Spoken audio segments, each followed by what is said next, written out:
Welcome, curious minds, to the Deep Dive, where we take a stack of sources and unearth the most compelling insights, offering you, hopefully, a shortcut to being truly well-informed.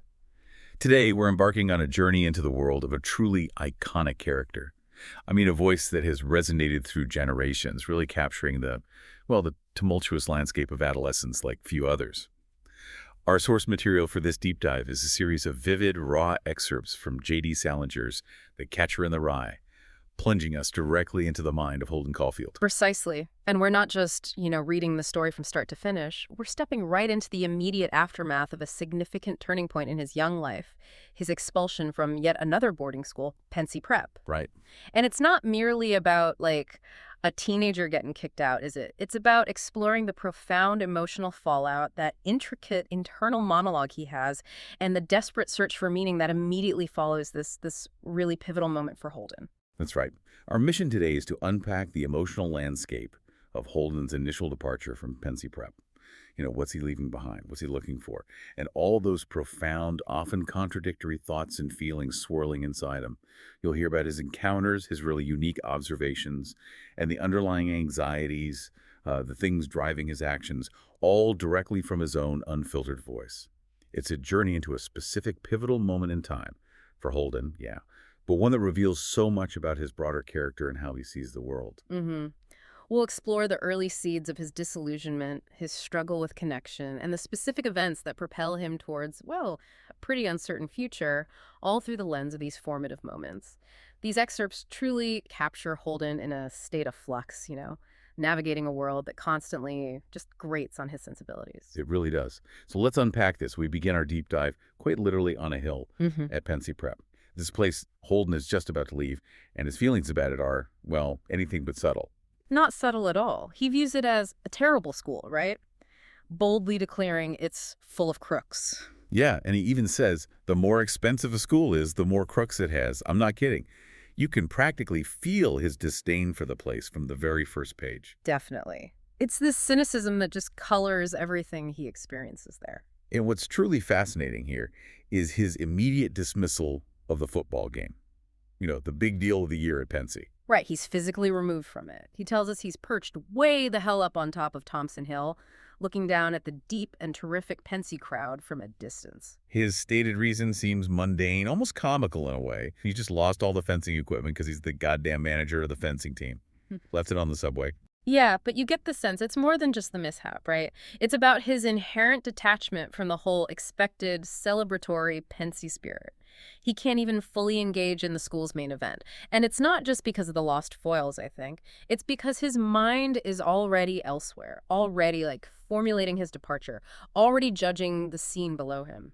That physical removal really mirrors his emotional and intellectual detachment, doesn't it? He's the outsider looking in, even when he's technically still supposed to be part of it all. Exactly. He's disconnected from those conventional expectations of, high school life. And then there's how he sees people there. Yeah. Like Selma Thurmer, the headmaster's daughter.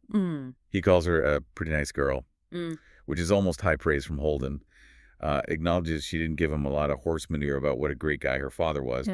But even then, he immediately zooms in on her physical flaws, the big nose, nails bitten down and bleedy looking, and the damn falsies. It's like he can't help himself. He really can't. And her father, Mr. Thurmer himself, gets instantly labeled a phony slob. It's almost a reflex, isn't it? This immediate, often really harsh judgment. It absolutely is. And this early introduction of phoniness, it really sets the stage for Holden's entire worldview. It's his keyword. So what does phoniness actually mean to him? It's more than just lying, right? Oh, much more. For Holden, phoniness embodies this profound lack of authenticity. It's the disconnect between how people act on the outside and what they're really like, or what he thinks they're really like on the inside. It's about hypocrisy, sure, but also superficiality, conformity, the way people perform social roles instead of just being themselves. Like the example he gives of Thurmer shaking hands. Exactly. Shaking hands with all the parents when they drove up, being charming as hell, but then supposedly dismissing the funny-looking parents once they're out of sight. That's pure phoniness to Holden. And he sees it everywhere, from the headmaster to the very wealthy families whose kids are still crooks at Pensy. It's his primary filter for the world. It really is. And you have to wonder, how did he get so cynical at 16? Is this perception of phoniness just his critique of the world, or is it maybe something deeper? Like a defense mechanism. Possibly, yeah. A shield he uses to deflect his own insecurities, maybe? A way to externalize the chaos he feels inside? When he calls someone a phony, is he sometimes projecting his own fear of inadequacy or vulnerability onto them? That's interesting. So he's almost creating a world where he doesn't have to connect genuinely because everyone else is flawed? Could be. He seems to be actively seeking out hypocrisy, maybe as a way to justify his own profound alienation. It makes his own outsider status feel, I don't know, more valid to him. So his disdain for Pensy is well established. It's not just Yeah. school, it's the whole atmosphere. But beyond the fencing team mess up, Holden's stated reason for being up on that hill instead of at the game is supposedly to say goodbye to his history teacher, Mr. Spencer, who has the grip. Which sounds potentially like a nice gesture, right? Seeking out a teacher he presumably has some connection with. You'd think so. But this farewell, well, it quickly turns into something far more uncomfortable and revealing. Less about a goodbye, more about Spencer lecturing him. And this raises that important question. What kind of goodbye does Holden truly seek? He tells us later about leaving places. I like to know I'm leaving it. If you don't, you feel even worse. So he wants some sense of closure. It seems like it, yeah. Yeah. A need for definitive closure, even if it's painful or sad. But the actual interaction with Spencer, it's just marked by awkwardness and Holden internally rejecting everything Spencer says. Especially that bit about life being a game. Oh, exactly. Spencer, in his, well-meaning but totally ineffective way, recites Dr. Thurmer's life philosophy. Life is a game, boy. Life is a game that one plays according to the rules. And Holden's reaction is immediate. Swift and defiant. Internally, he's thinking, game my ass. Some game.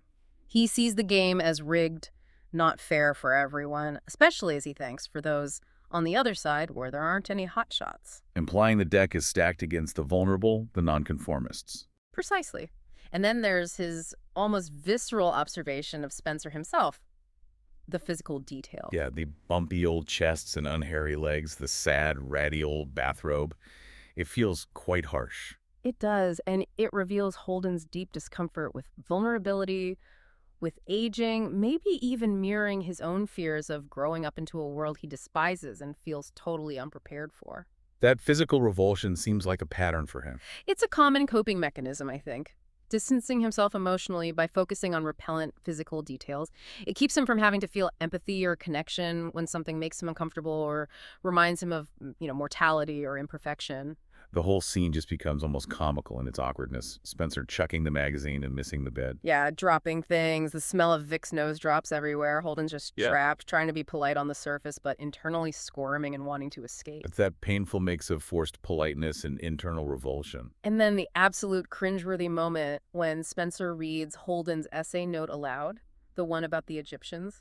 Oh, that's brutal. Holden explicitly says he wrote it just to show he knew something, to spare Spencer's feelings. Exactly. He says, I wouldn't have read it out loud to him if he'd written it. I really wouldn't. It feels like a profound violation of Holden's private space, his emotional intent. It wasn't meant for public critique or humiliation. And that interaction just highlights his struggle to communicate, doesn't it?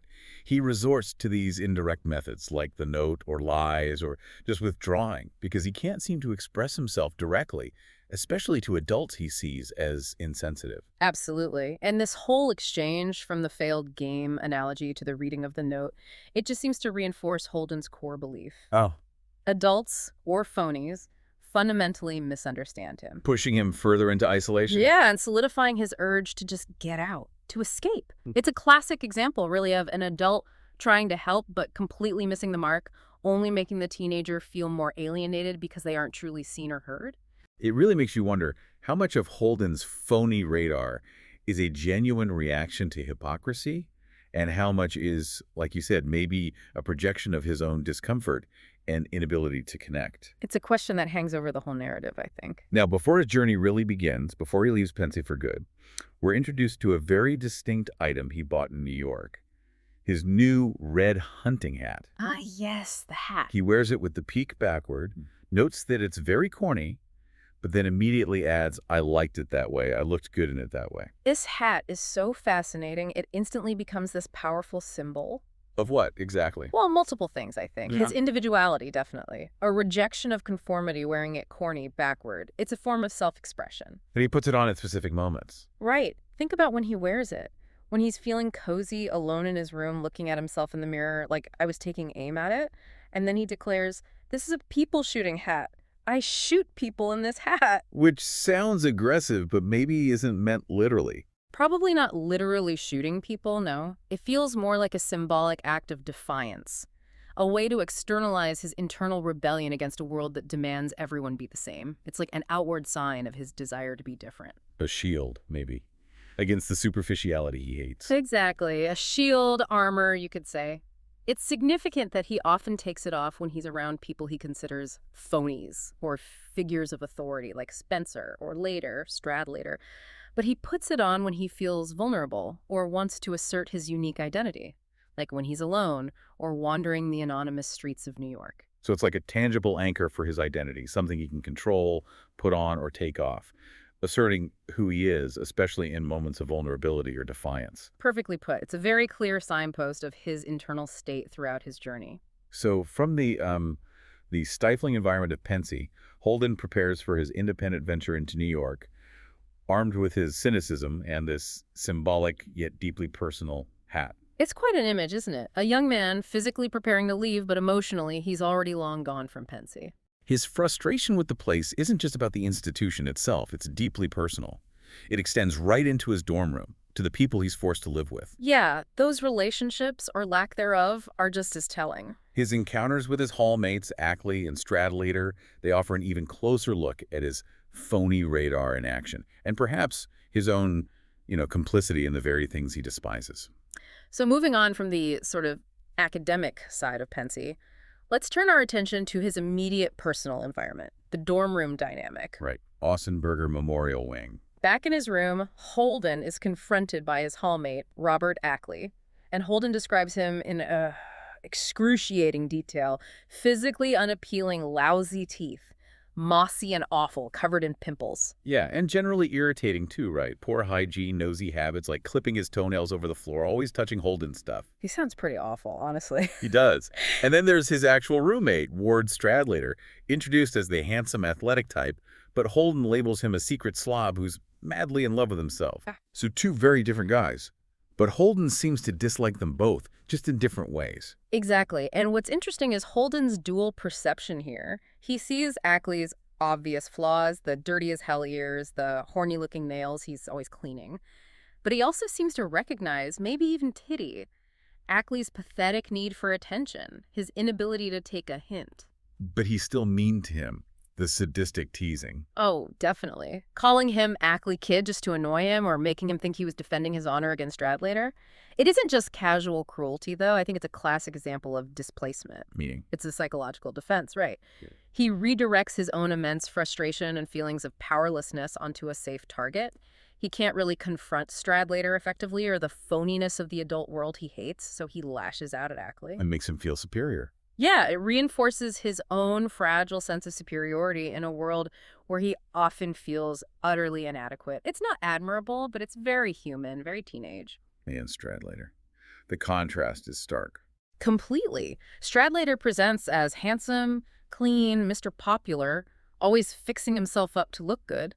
But Holden immediately sees through it, focusing on the secret slob habits. Like the razor. The rusty as hell razor he shaves with, despite having all this fancy stuff, or cutting his toenails over the floor.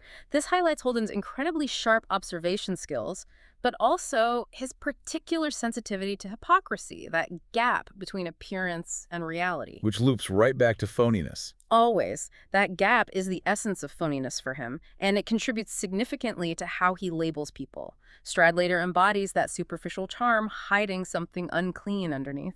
Now, the request for the composition for English class, that feels pretty pivotal in this dynamic. Yeah.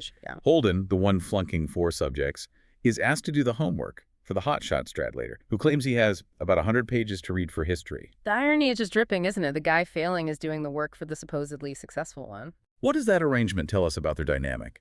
And about Holden's own complex relationship with schoolwork and intellect? Well, it perfectly illustrates how transactional their relationships are. There's no real friendship there. It's about favors, and status, and it shows Holden's paradoxical position. He is intellectually capable. He can write a good descriptive composition when he wants to. But he refuses to apply himself to the phony assignments. Exactly. He sees most schoolwork as pointless hoops to jump through, so his choice for the composition topic is really significant. Writing about Allie's baseball glove. Yes. Not a room or a house like Stradlater asked for, but Allie's glove, covered in poems written in green ink. It's a direct act of rebellion, both against Stradlater and the whole academic system. But it's also, simultaneously, this deeply personal, incredibly vulnerable tribute to his deceased brother. It reveals the true depth of his emotional world, doesn't it? Centered on this profound, uncorrupted memory of Allie. Absolutely. It's a world away from the superficiality of Pensie's requirements. And that's why Stradlater's reaction is so devastating. When he criticizes it. Yeah, dismissively saying, "This is about a goddamn baseball glove." For Holden, that's not just criticizing an essay. It's a direct attack on his core, on the one pure, meaningful thing he chose to share. It desecrates Allie's memory. Which leads directly to their fight. It's the fuse. It's an act of deep vulnerability met with complete incomprehension and dismissal. It reinforces Holden's isolation, his belief that the world, especially the Stradlaters of the world, cannot understand his grief or his unique way of processing it. It slams the door shut again. And just before that whole composition thing unfolds, the mention of Jane Gallagher, Stradlater's date for the evening, completely shifts Holden's mood. Oh yeah, like a switch flips. He gets excited, almost frantic, immediately wants to go down and say hello to her or something, and then we dive right into his memories of her. The cynicism just seems to melt away for a moment. This is such a crucial moment, maybe the most tender and revealing in these early parts of the book. It offers this rare glimpse into a softer, more vulnerable Holden. She represents something different for him. Definitely. Jane represents a rare, authentic connection, a real person in his world full of phonies. His memories of her are so vivid, so specific. Playing checkers? Yeah, playing checkers all the time, and her unique habit of not moving her kings when she got one across the board. Why did she do that? He says she just liked the way they looked when they were all in the back row. It's this incredibly tender detail, right? Symbolic, maybe, of her desire to preserve innocence, order, something pure. A quality Holden deeply values and fears losing himself. And he remembers other things too, painful things. Yes, her childhood with a booze-hound stepfather, the incident where he made her cry, and her tear plopped down on the checkerboard. These aren't just casual memories. They're sacred, uncorrupted moments for Holden. He feels protective of them and of her. Which explains his intense anxiety about Stradlater taking her out. Palpable anxiety. Because Jane is a symbol of vulnerability and innocence, and he feels compelled to protect her, especially from someone like Stradlater, who he sees as unscrupulous and only interested in giving her the time. But he doesn't go down to see her. And that's the key, isn't it? His inaction. He wants to, desperately. She's right there downstairs. But he can't bring himself to do it. It speaks volumes about his paralysis when faced with genuine emotional stakes. Why do you think he holds back? Fear, maybe? Fear of confronting a potentially messy reality that might tarnish his idealized memory of her. He seems to prefer keeping Jane as this perfect, untainted memory in his head, rather than risking the potential phoniness or disappointment of a real-world encounter now. He can't bear the thought of Stradlater corrupting that image. That distinction between appearance and reality, or memory and reality, is so central for him. And it's really poignant how Jane represents that unmarred reality or maybe idealized past for him. Exactly. She's a touchstone of authenticity he clings to. So, having seen Holden grapple with these immediate relationships at Pensy, the phony ones and the idealized one, what happens when he takes that profound sense of alienation out into the big city? Yeah, the shift to New York is where his isolation really gets amplified. From his troubled dorm life and the shattered ideal of Jane, Holden now ventures into the sprawling, indifferent landscape of New York City. And his initial attempts at connection, almost immediately after leaving Pensy from that phone booth in Penn Station, they don't go well. Not at all. It immediately emphasizes his profound loneliness, but also this peculiar pattern of maybe self-sabotage. Or perhaps it's a genuine inability to connect when it truly matters to him. He runs through his list of people to call. Right. He thinks about calling BB, his brother, but he's in Hollywood. He really wants to call Phoebe, his little sister, but he's afraid his parents might answer. He considers Jane's mother, but decides it's too late. Then Sally Hayes. But her mother might answer, and he thinks she wouldn't like him. Exactly. And finally, Carl Luce. But he decides Luce probably wouldn't want to hang out, so who does he end up calling? Nobody. Nobody. He stands in the phone booth for about 20 minutes or so and connects with absolutely no one. It's heartbreaking, really. And then he tells the cab driver he's traveling incognito. Yeah, even though he admits he hates corny sayings like that. It reveals this deeper desire for anonymity, maybe a fresh start. But even as he seeks it, he's performing a new, slightly phony persona himself, just to manage his own awkwardness and discomfort. That internal conflict again. Longing for connection, but fearing vulnerability. Constantly. He wants to connect, but it seems like only on his own terms, or in a way that doesn't expose him to judgment or rejection, and mostly he fails. His hotel experiences don't help much either. The Edmond Hotel. No, the very crumby room with nothing to look out of the window at except the other side of the hotel. Yeah. And then seeing all the perverts and morons through the windows. Like the cross-dresser, the couple spitting drinks on each other. Yeah. It just continues this theme of disillusionment and reinforces his sense of isolation and disgust with the adult world. He can't escape the ugliness, even in the supposed privacy of his room. It seems to confirm his worst views of humanity. And then he ventures down to the lavender room in the hotel, hoping for what? Connection, entertainment. Maybe, but it backfires spectacularly. He describes the band, Buddy's singers, as putrid. And the girls he meets from Seattle. Bernice, Marty, and Laverne. He finds them ignorant and depressing, especially their obsession with movie stars and the first show at Radio City Music Hall. He tries to engage them, dances with Bernice, who's a good dancer but dumb, but feels utterly disconnected. Is another failed attempt at connection. Completely. And then comes the interaction with Sunny, the prostitute. Which is just painful to read. It really is. It's such a stark illustration of his profound emotional detachment, his confusion about intimacy, and his repulsion. Not just by the crude reality of the transaction, but maybe by his own burgeoning, frightening sexuality. He just wants to talk. Yeah, he claims he just wants to talk, says he's recovering from an operation on his clavichord. He craves some kind of abstract connection, maybe a pure, innocent bond. But when faced with the raw, transactional reality of physical intimacy, he just recoils. Is it just the situation or something within himself too? I think it's both. He recoils from the situation, yes, the inherent sadness and phoniness he perceives in it, but maybe also from the unsettling stirrings within himself. That fabricated operation isn't just a clumsy excuse.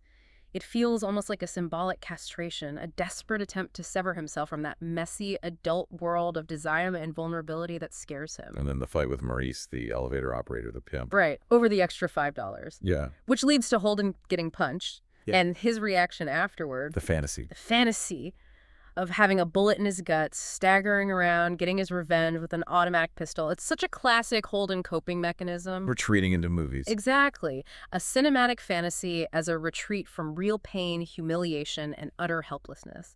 He reimagines himself as a tough guy, Humphrey Bogart maybe, when in reality he admits he was almost bawling and felt scared as hell. The vivid internal world compensates for his external powerlessness. Perfectly describes it. It compensates for his inability to handle real-world conflict or ugliness.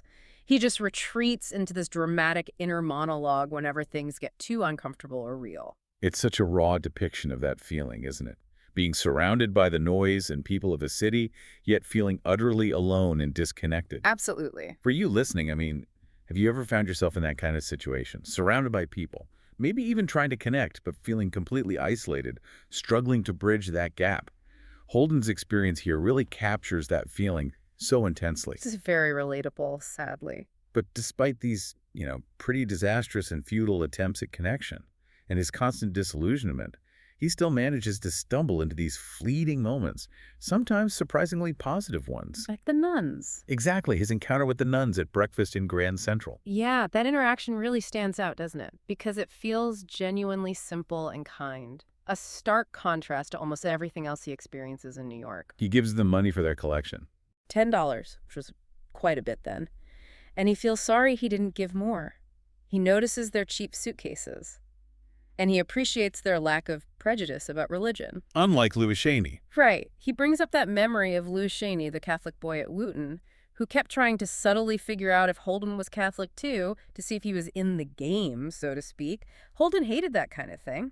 The nuns just seemed genuine. And he apologizes for blowing smoke in their faces. Profusely. It's a rare moment of genuine remorse and humility from him. He seems truly embarrassed. So what do the nuns represent for him, do you think? Well, with their simple faith, their charitable work, collecting money in that beat-up old straw basket, they seem to represent a genuine, uncorrupted goodness. Something authentic that Holden finds appealing, even if he doesn't fully understand it or align with it religiously. It's like a brief, pure respite. Exactly. A moment of fleeting, authentic connection based on simple human decency, totally devoid of the artifice and phoniness he detests everywhere else. It maybe suggests his deep longing for genuine purity, even if he struggles to find it in himself or maintain it with others. A small island of authenticity in a sea of phoniness. Well put. But that respite is short-lived.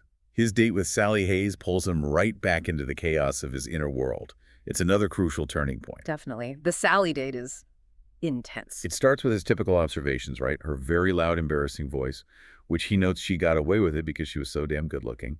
Classic Holden mix of attraction and critique. Absolutely. But then it quickly escalates beyond just watching the Lunts in a play or ice skating at Radio City. It escalates into this desperate plea for escape. He's not just asking her out again. He's proposing a whole new life. Totally. Holden's sudden, impulsive proposal to run away right now to Massachusetts and Vermont, live in a cabin, chop their own wood, maybe get married eventually. It's this desperate fantasy of escape, of achieving authenticity by completely rejecting society. And he tries to pull Sally into it. Yeah, into his ideal, a world free from the phonies, the pressures he hates, the Cadillacs, the stupid, useless conversations, the constant striving for status, the dirty little goddamn cliques. He really lays into the clique. He does. The basketball teams stick together, the Catholics stick together, the goddamn intellectuals stick together. And his diatribe about studying just so you can buy a goddamn Cadillac someday, it's not just about Sally. It's a raw outpouring of his frustration with the entire adult-driven, materialistic, conformist world he sees closing in. And Sally's reaction. Utterly pragmatic, and probably sensible, let's be honest. She calls them practically children, says his idea is fantastic in the sense of unbelievable, points out we'd starve to death. She punctures his fantasy balloon. Which completely shatters his fragile ideal. Completely, and his reaction is just awful, calling her a royal pain in the ass, telling her she gives him a royal pain in the ass, and then laughing when she starts to cry. Shows his immaturity, his inability to handle rejection. Absolutely. He can't handle emotional rejection or disagreement. He feels vulnerable, misunderstood, so he lashes out with anger and cruelty. It's that moment where his idealism clashes violently with reality, and instead of grappling with it, he retreats into being hurtful. It's a really low point for him. After that devastating failure with Sally, he doesn't give up on connection entirely, though. He seeks out Carl Luce. Right, an older former classmate from the Wooten School. Someone Holden remembers as being very intellectual, a former student advisor. He's hoping for a different kind of interaction this time. It seems so. He explicitly says he wants a slightly intellectual conversation. He's looking for someone genuinely smart, maybe someone who can offer some insight, some guidance that he desperately needs but can't articulate. Does he get it? Not really. The search for intellectual connection quickly devolves. Luce, despite his supposed high IQ and worldly experience, he's dating an older sculptor from Shanghai, focuses almost exclusively on sex, psychoanalysis in a very superficial way, and perverts. Like discussing flits and lesbians. Exactly, or talking about his psychoanalyst father. Holden keeps trying to steer the conversation toward his own anxieties, his own confusion, asking Luce about his experiences, but Luce just shuts him down, calls him immature, and tells him he needs analysis. So Holden gets increasingly drunk and agitated. Yeah, and it becomes this painful reminder that even those who seem intellectual can be trapped in their own forms of phoniness or just complete self-absorption. Luce is unable or unwilling to engage on the deeper level Holden craves. He offers this kind of detached, almost academic cynicism that provides no real solace or direction for Holden's very real personal struggles. It also foreshadows the kind of advice he gets later, doesn't it? It does, especially the quote Mr. Antolini gives him later from Wilhelm Stekel. The mark of the immature man is that he wants to die nobly for a cause, while the mark of the mature man is that he wants to live humbly for one. Luce, in his own way, embodies a kind of intellectual detachment that doesn't help Holden figure out how to live humbly, or at all, really. So disconnected from the quote-unquote adult world he's been trying and failing to navigate, and having failed in these attempts to find authentic connection, Holden finally turns somewhere else. The childhood. Yeah, he finds solace and maybe a profound sense of purpose, if only fleetingly, in the realm of childhood. And this leads to what is arguably the most genuine relationship in these entire excerpts. His connection with his younger sister, Phoebe. He sneaks home to see her, clearly desperate for her comfort and understanding after all the disastrous New York encounters. And Phoebe is just remarkable, isn't she?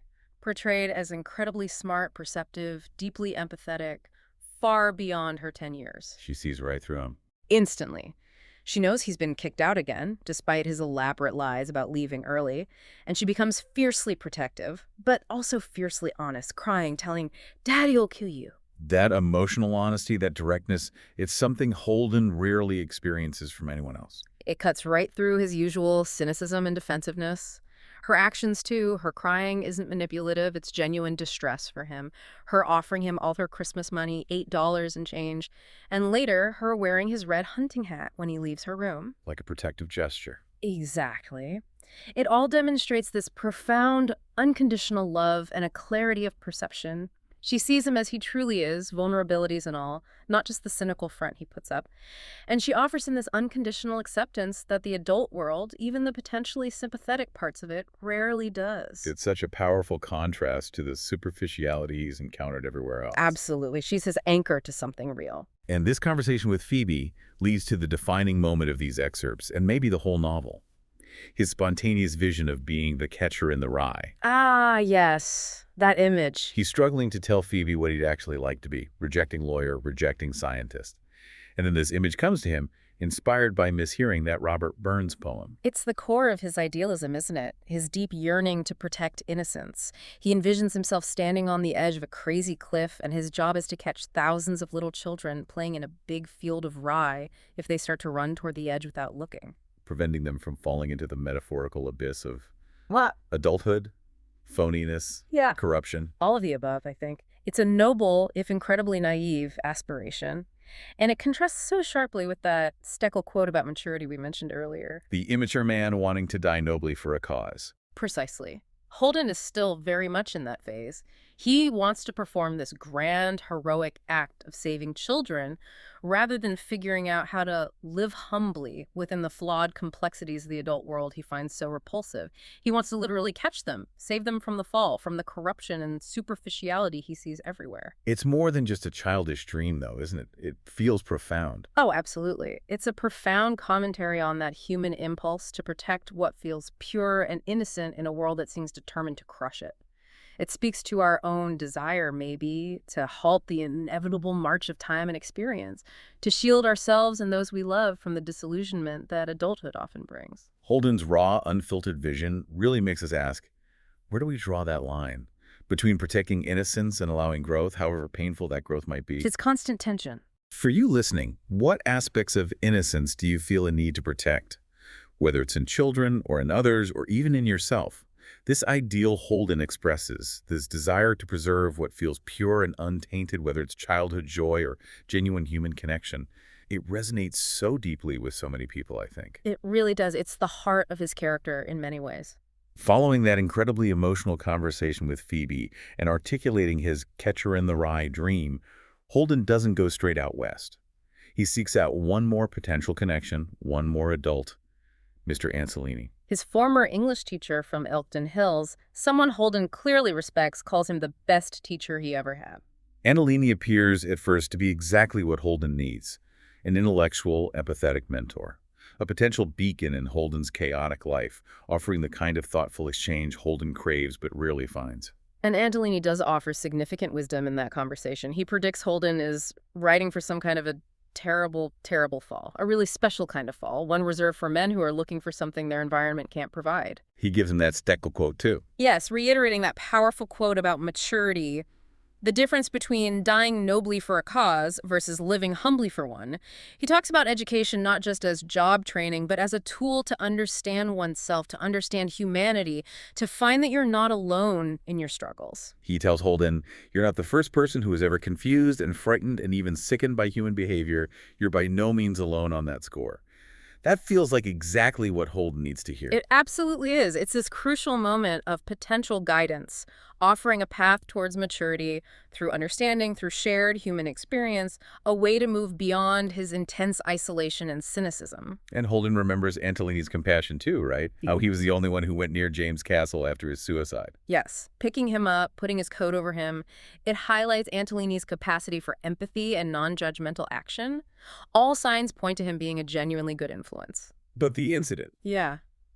The subsequent pat on the head incident while Holden is sleeping on the couch, it's deeply ambiguous and incredibly disturbing to Holden. Drives him away in a complete panic. The ambiguity is so striking. Holden himself is confused. He wakes up feeling something on his head, sees Antolini sitting beside him, stroking his hair. He wonders, was it just a kind gesture? Maybe paternal?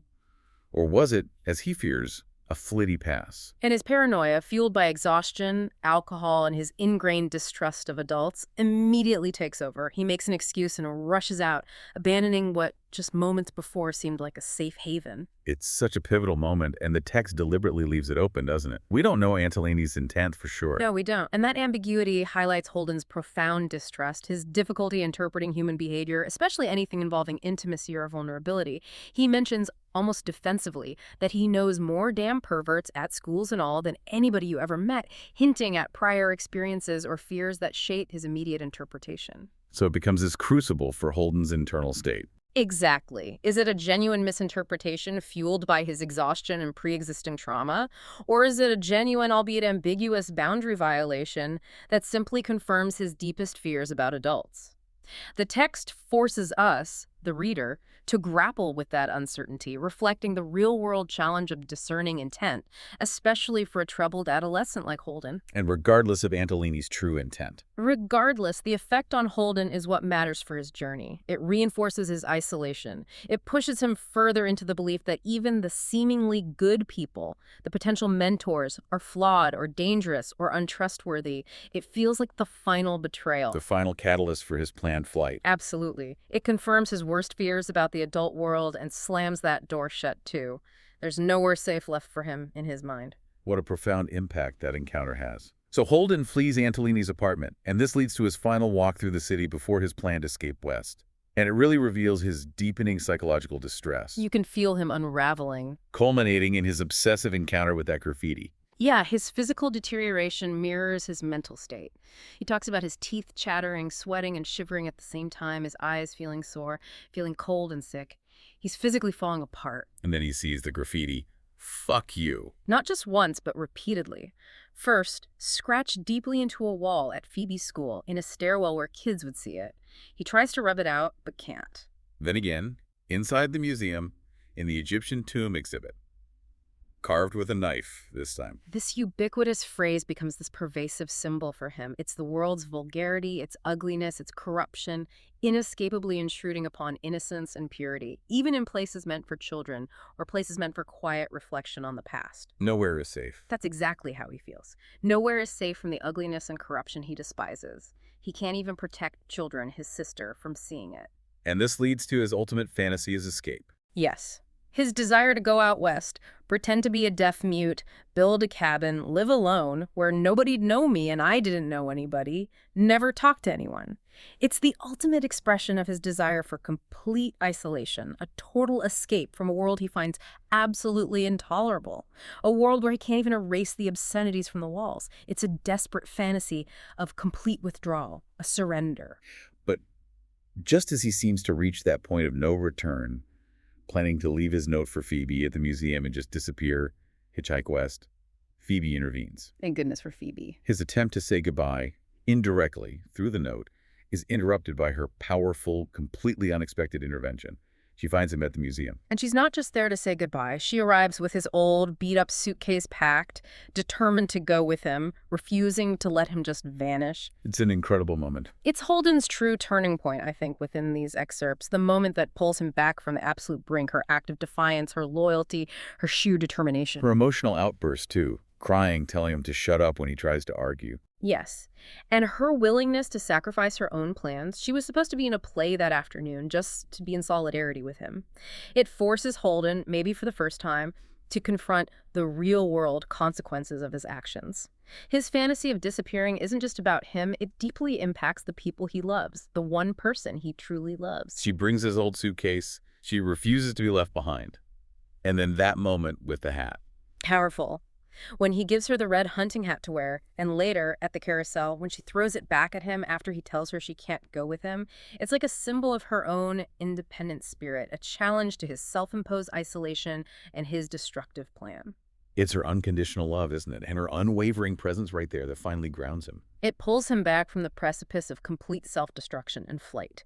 This is where he begins, however tentatively, to choose connection over complete withdrawal. He decides not to go west, at least not then. He decides to stay, to take Phoebe to the zoo, to watch her ride the carousel in the rain. It's a nascent step, maybe, towards accepting his place in the world, however flawed that world might be. A very fragile step, but a step nonetheless. It's such a powerful testament to the anchoring force of genuine love in a chaotic, often phony world. Wow. What a journey into the mind of Holden Caulfield. These excerpts, they offer such a poignant snapshot of adolescence frustration, that desperate search for something real in a world he perceives as full of phonies. It's intense. We've really seen him at this critical juncture, haven't we? On the cusp of a decision that could alter his entire path, witnessing his emotional unraveling step by painful, awkward, sometimes funny, sometimes devastating step. Indeed. We've seen Holden grappling with his identity, constantly seeking authenticity, navigating these incredibly complex emotions, loneliness, anger, confusion, and that deep-seated protectiveness, especially for innocence, embodied by Allie and Phoebe. His cynical observations, which are often hilarious on the surface. Yeah, they mask such a profound sensitivity and vulnerability underneath, like a raw nerve just exposed to the harsh realities of a world he feels both a part of and completely alienated from. His encounters, from the superficiality of Pensy and its inhabitants to the disturbing ambiguities of New York with people like Maurice or even Antolini, they all contribute to his evolving, though often contradictory, understanding of himself and others. The cumulative effect is just immense. You see it slowly chipping away at its already fragile psyche, pushing him closer and closer to the edge. Until Phoebe pulls him back. And ultimately, his interactions, especially with Phoebe, they just remind us of the enduring power of genuine connection. And also the difficult, often really messy path towards maturity. It's not a neat resolution at the end of these excerpts, not by a long shot. No, it's more like a significant pause. A moment where that overwhelming desire to escape is finally tempered by the undeniable pull of authentic love and responsibility. It suggests that while the world may indeed be full of phonies, there are still these glimmers of genuine connection that are worth holding on to, worth fighting for, maybe even worth living humbly for. So what does this all mean for you listening? Perhaps it prompts you to think about the phonies in your own life, or maybe to reflect on the value you place on authentic relationships amidst all the societal pressures we face. Or perhaps it makes you question how much of Holden's struggle with phoniness is a mirror for our own discomfort with appearances versus reality. We all navigate that to some extent, don't we? We do. And his Catcher in the Rye fantasy, it's more than just a teenager's naive dream. It really is a profound commentary on that human impulse to protect what feels pure and innocent in a world that often seems determined to corrupt it. Holden's struggle feels timeless because it touches on things we all grapple with. Exactly. It invites us to look closer at the world and at ourselves, to question what we truly seek when faced with the complexities of human experience and the inevitable loss of certain kinds of innocence as we grow. What do we try to catch? What do we let fall? We hope this deep dive has given you a richer understanding of Holden's world during this critical period, and perhaps even a fresh perspective on your own experiences. Keep questioning, keep connecting, and keep diving deep into the fascinating intricacies of human experience. Subscribe to the Timeless Tales podcast. Your stories, your time.